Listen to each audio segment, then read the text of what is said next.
Hello, and we're live. Hello, hello, hello.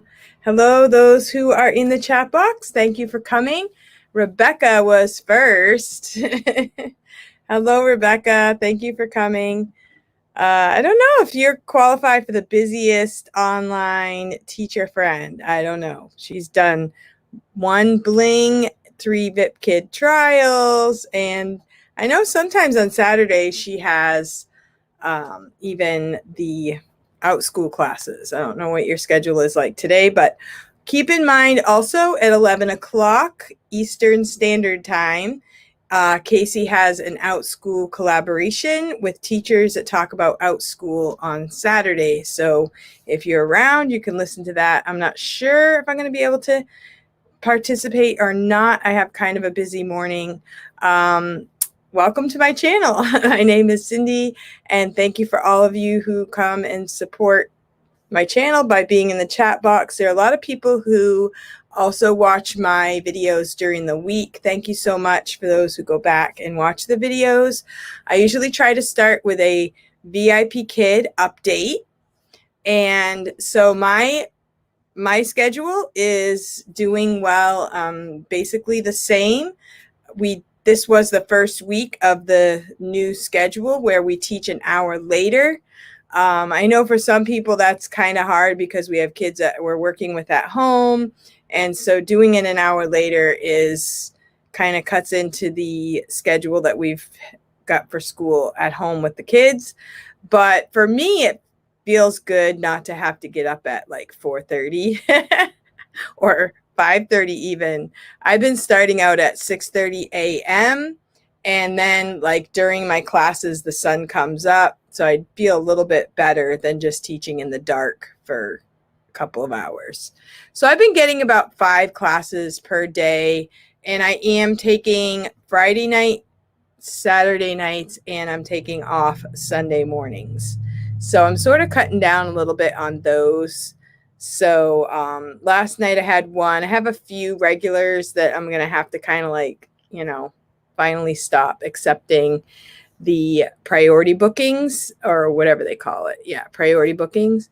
And I have one student that switched to a daytime time. So I'm really happy about that because there was one student I was really going to miss.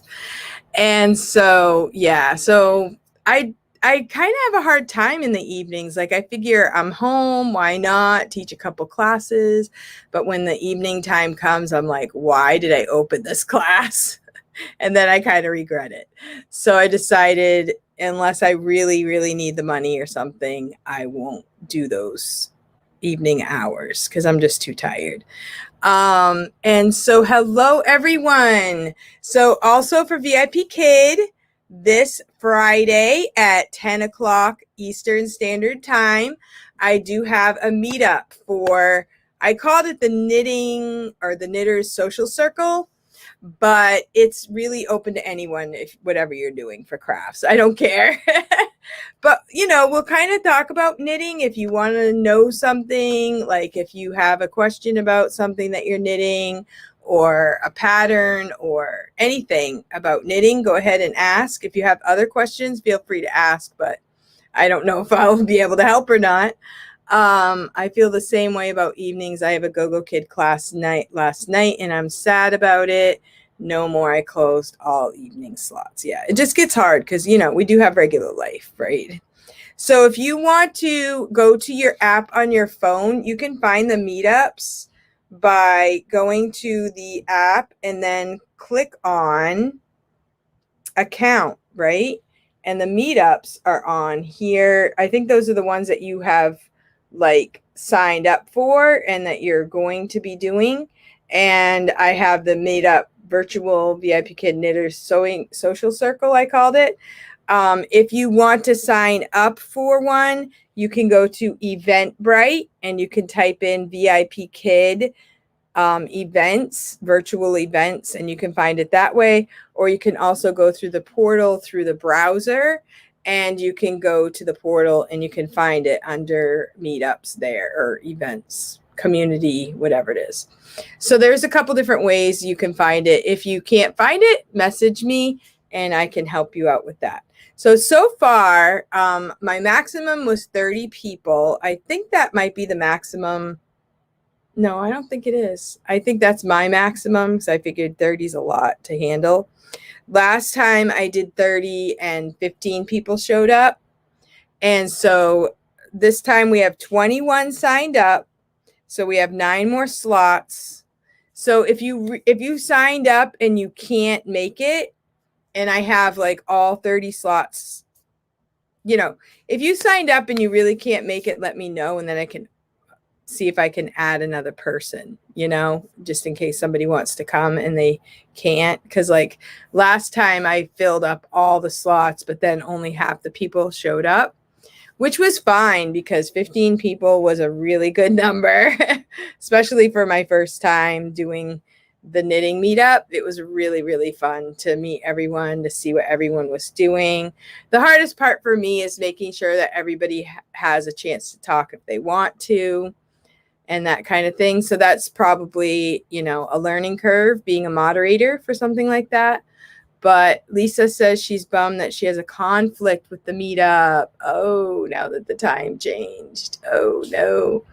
Yeah. So if you have a time that you think would work for you, let me know. And maybe we can also open another time if there's, I tried an evening one once and I did have some people come. I did an iPad users meetup at 7 p.m. That's also an option. Rebecca, the classes were not that much. I only taught 4:40 a.m. to 7 a.m. Yeah, that's funny. That's not much. Yeah, to us it's not much, but to most people are like, why are you teaching at 4:40 a.m.? That's ridiculous. Kathy, oh, thank you. She says, I did a great job moderating. I can see where it's hard to allow everyone to talk who wants to. Yeah. And, it's hard for me to, I don't want to play favorites. Like, oh, I want to see what you're making. I want to, but I have to make sure everyone has a chance to talk, not just the people I'm kind of drawn to.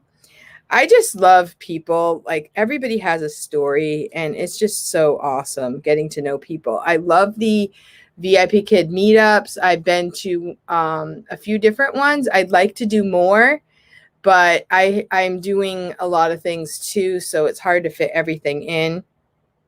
But every meetup I've gone to, I've just been so fulfilled getting to know the teacher friends that teach for VIP Kid and knowing their stories, and just such an impressive quality of people. It's just so exciting. I love it.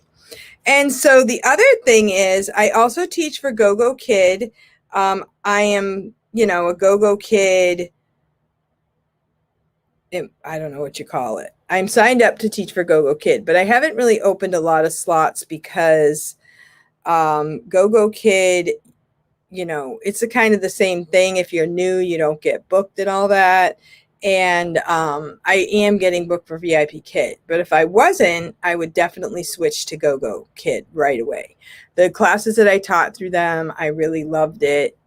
And I really enjoyed teaching for them. So if you're watching the video and you don't have a lot of bookings for VIP Kid, or you aren't teaching for any platform yet, let me know and I can send you a link, and I'll work with you for VIP Kid, Gogokid, and even for OutSchool. Now, VIP Kid and Gogokid, you need to have a teaching degree or a 4-year degree of some sort.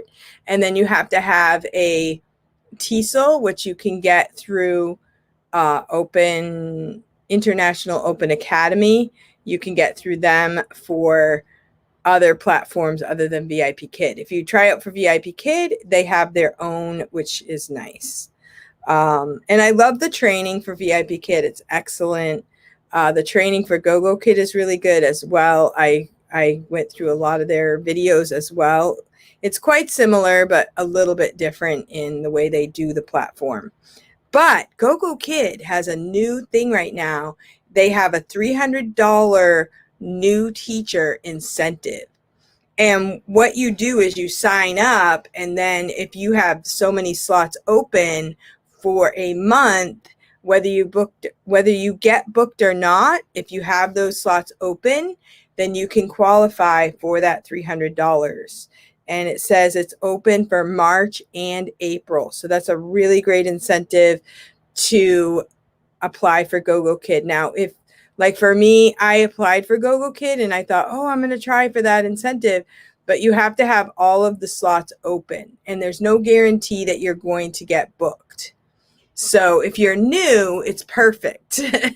If you're not new, if you already teach for someone else, giving up one company for another company is a little risky because when you go back, it could be tricky, you know? So you think about what you want to do and how you want to do it. But if you're totally new, applying for Gogokid right now is a really good idea. And there's also a video contest for Gogokid going on. March into new bookings, peak time incentive. There's new teacher spring mission challenge. They have a basic speaking course, which is cool. And new workshops in April, a mini workshop, something new and something old.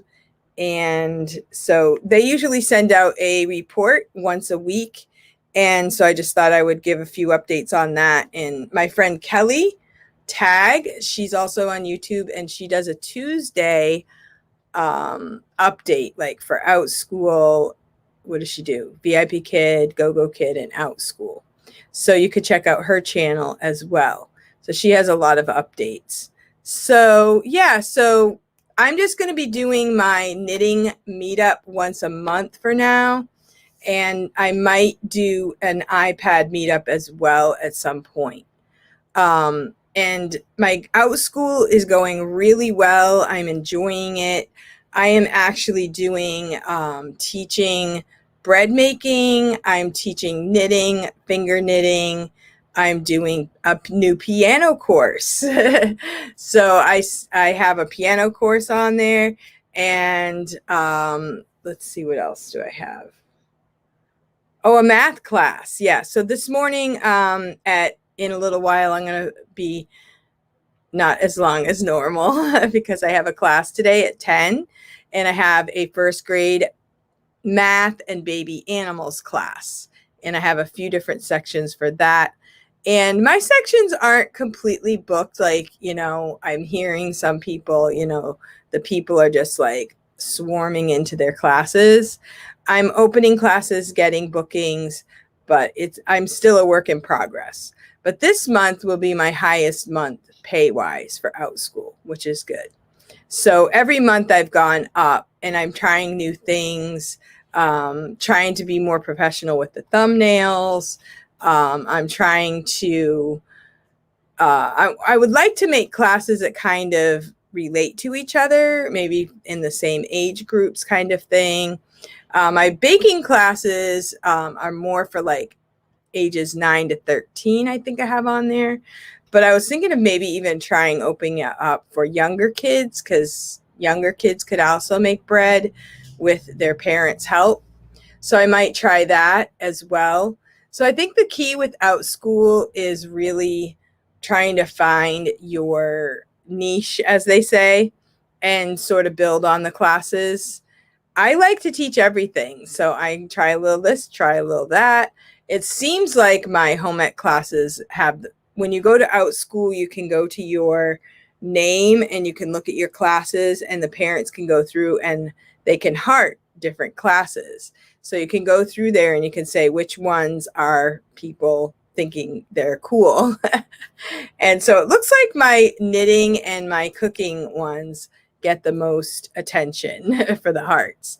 But my kids in the math classes are really enjoying those too. So I'm doing good for today.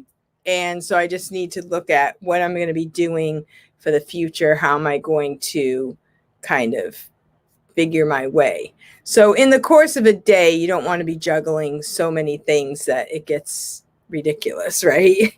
So maybe one day you could do baking, one day you could do knitting, one day you could do piano classes. I don't know. So I'm trying to figure that out. So I am watching all the videos on how to schedule. But OutSchool has a really amazing new plan where you can schedule right from the calendar. Yay!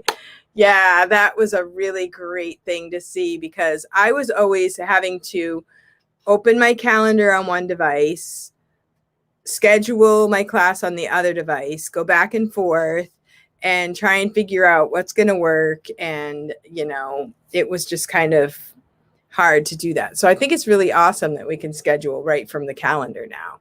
That is a great improvement. I was having a hard time with that. So now we can see our calendar, see what we're doing, and that kind of thing. And then there's also regular life, right?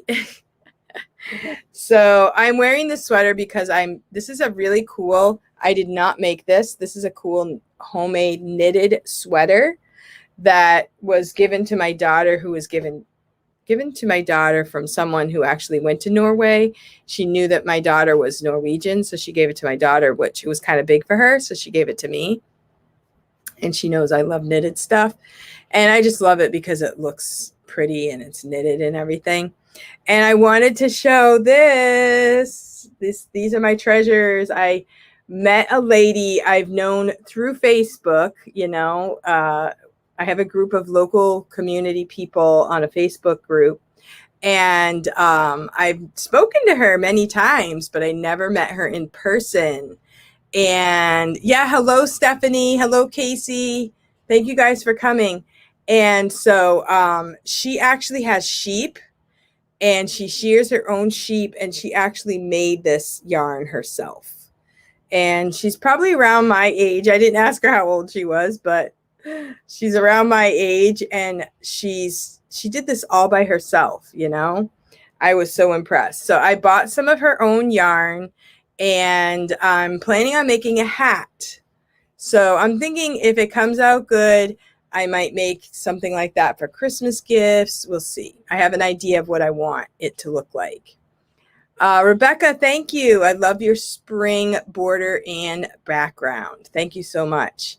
Yeah, so I am so excited. And this lady, she lives probably about 15 minutes from me. So I told her, hey, if we can come over and help you, and just see you go through this whole process. She shears the sheep. She said she just sheared the sheep.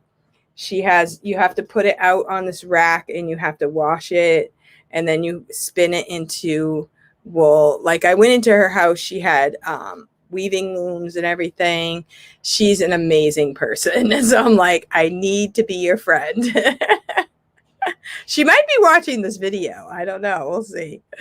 But yeah, so she's going to start actually making some videos about different things because she kind of homesteads. Yeah. So this Luann, this is a Norwegian, and I have found when I have looked at patterns, I'll just show you the whole.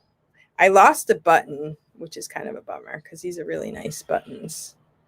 When I look at patterns online, the most intricate and multicolored and patternish sweaters are from Scandinavia.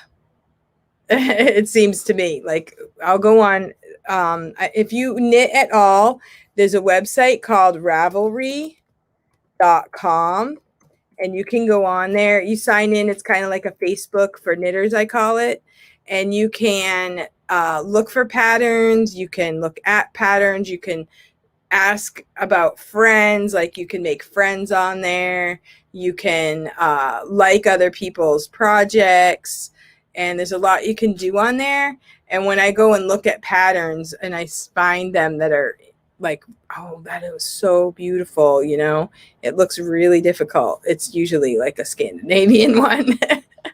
I haven't really made any complicated Scandinavians, but what I'm planning on doing with this is I want to do a Norwegian star type hat. So I'm going to look for a pattern. I have a few patterns, and on Ravelry also you can go and you can like different patterns. So you can go back to your favorites, and then you can, you can kind of have a little file of patterns right there online. So it's really cool. Yeah. So I wanted to talk about that. So that's a project in the works. And I also wanted to tell you guys about these awesome seeds that I got because I'm planning on doing a garden. And I met a friend that's going to help me with it. This was the Heirloom garden seeds that I got from Facebook. They're kind of going around right now. And this has all the instructions in it. And there's 40 different types of things that you can plant. And so I got those. And I also have some seeds for flowers and different things. Tomatoes here, flowers. And I also got me some garden gloves. So I am looking forward to gardening. You know, I tried it last year and I got a lot of stuff growing from seed, but then I didn't really have a lot of harvest. So I'm hoping this year is going to go better for me, and we'll see what happens. But today I think I'm going to have to kind of start I'm kind of a little bit late starting some seeds, but I'll be doing that. So yeah, my flower border gives me inspiration. So I've been using this one right now because I'm really looking forward to spring. So yeah, Luann, they are very expensive. I have several that are heirlooms and I love them. Yeah. So the thing about the heirlooms is that you can harvest the seeds later. And so a lot of the new, like the general seeds are not, I don't know, what do they have? The genetically modified. We talked about that before. So yeah, so these are going to be hopefully good and will grow well. So I don't know. Do you guys have anything else that you would like to ask a question or anything like that? So yeah, I haven't had time to really make a lot of videos other than this Saturday morning, because between out school and between just regular life right now has been kind of busy. Oh yeah, we are incubating some eggs as well. I have a dozen chick eggs that I have in an incubator, and it will be 21 days and hopefully we'll get some chicks. And this is a new incubator. It's one of the ones you buy at the feed store, and it's official. I have made them before, but it's always touch and go, trying to keep the temperature stable and all that stuff. So we have an incubator that's going, and hopefully we're going to have some chicks in a couple weeks, 3 weeks. And I have my chickens already. I would like a rooster. So that's kind of what I'm going for. I would like a rooster because roosters, then you get the fertile eggs. I had to buy these eggs, a dozen eggs. So baby chicks, yeah, I want to see pictures when they hatch. Definitely. I'll have to do a video with the process. Yeah. And so I had a really cool discovery just right before I came on that my chickens, whenever we've been going up to the door, they're right by the door and they want to get out. So I open the door, and when they get out, we just let them free range for the day, although it's a little risky because I have other animals that could hurt them. So it's a little risky. I prefer them not to get out, but I love watching them. I love having them run around the yard. I just don't want them to get hurt. And so I'm like, oh my goodness, they didn't have any eggs for me today. Wow. And then I'm like, wait a second, I've been through this before. They go out through the yard and they try to lay them other places. And I used to have little kids that would run around the yard, and all of a sudden they'd be like, Mom, we found the eggs. That was so awesome. I missed that so much. But I'm like, okay, they must be laying the eggs somewhere. So I found the place. I found a little nest of a dozen eggs it was right next to the house, and they had laid them outside of the coop. Usually they go back in the coop and they'll want to lay their eggs in there. But yeah, they were laying them outside. So it was pretty awesome to find them. And I was kind of in a hurry, so I did not videotape it, which I wish I should have, but I didn't. But I gathered up my little eggs and brought them inside. So that was really cool. That was a really cool discovery. So sometimes that happens when they're running around. They're going to find a place and then they lay them all in the same place. And it's all different eggs, you know, from all the different chickens. And they all lay them in the same place, which I think is fascinating also. If they all choose to go the same place instead of all different places in the yard. So I had my own little Easter egg hunt today. It was really a lot of fun too. So it's still pretty cold today, but it's supposed to be warmer, like spring weather this week. So I'm looking forward to it. Yeah. So I hope that if you are a knitter or you want to join the social group, that you would join us on Friday, March 26th. And if you have any other things that you would like to message me, go ahead and message me. And if you have anything to add, go ahead and put a comment below. Comments help to make the video popular so that they'll go around to more people, right? So I appreciate you guys watching, and we do have some plans for the channel. I've kind of been busy. I haven't been able to make any videos. I have a lot of partial videos on my phone. I have partial videos. I want to make a flex class for Outschool. I have to at least try it, right? I want to make a flex class. I want to make a series of videos on YouTube. I also have plans to make a marketing type teaching, what do you call that? Like a lesson thing, you know? A course, not a full-fledged course, but just like a little teaching thing that I will invite people to. So that's in the works. So I have a lot of things in the works, and I made one and posting a flex class now. Ooh, cool, Casey. What is yours? I know Casey does like preschool, so I'm assuming maybe like reading or maybe science. I know Casey loves science. So yeah, it'll be interesting to see how the flex classes go. I watched a lot of videos about what people do, how they do it, that kind of thing. But actually doing it, going through the motions of the flex class is, the first time is always the hardest. So awesome. I am looking forward to it. So I thank you so much, guys, for watching. And I'm going to go because I'm going to get ready for my Outschool class at 10. And then I have one at 10 and one at 10:30 today. So I'm hoping to see you, Casey, at 11. So, all right. Thank you guys for watching, and I will see you next time. Have a great day.